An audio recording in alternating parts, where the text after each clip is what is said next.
We begin here. Israeli forces rescued 2 hostages during an operation in Gaza overnight. This dramatic footage shows the moment the hostages were reunited with their families at a hospital in Ramadan earlier today. The 2 men were being held in the southern city of Rafah. CBS News foreign correspondent Ramy Inocencio is in London covering this. Ramy, dozens of Palestinians were killed in this operation. What more are we learning about it?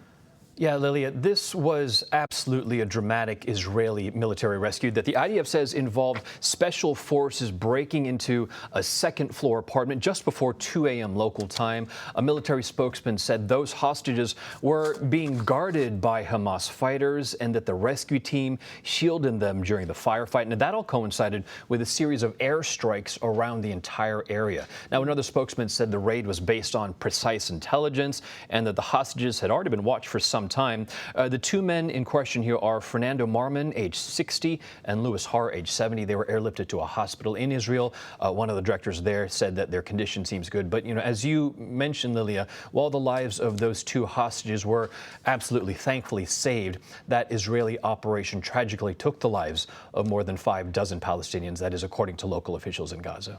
That's right. Hopefully this gives some hope to the families of the rest of the hostages, but many more remain. Let's talk about the Palestinians who are really stuck in Rafah. More than 1 million people are there. While the fighting started and continued in the north, people continued to have to move down to Rafah. Where do we stand on Israel's ground assault there, which is expected now? And where are people supposed to go? What options do they have? Yeah, that is the question, and the numbers really are staggering. Over 1 million, but it's estimated as many as 1.4 million people are in and around Rafah. And to put that first into some sort of U.S. equivalence, that's on par with populations living within the city limits of Philadelphia, San Antonio, or San Diego, fleeing some kind of bombing. Now, as for the ground offensive you mentioned, the IDF held a briefing earlier today for journalists, and they said to expect more operations like the one overnight in Rafah and just north in Khan Yunis.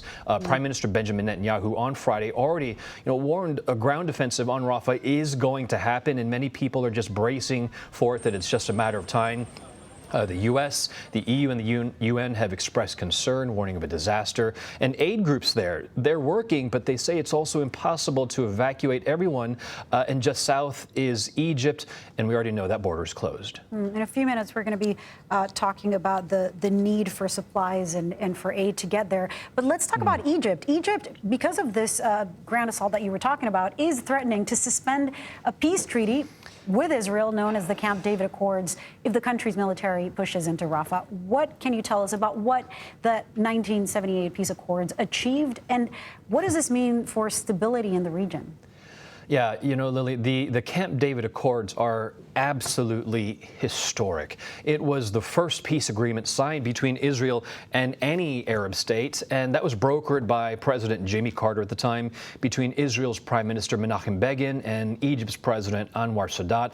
Those accords also led to full diplomatic relations, which was another first. And that was after 4 major wars between those 2 countries alone. So if Egypt does decide to void that historic treaty, that would, in essence, allow it to, security-wise, amass troops on the border with Israel.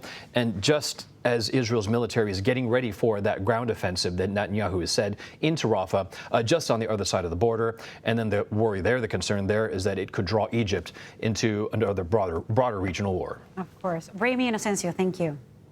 You bet.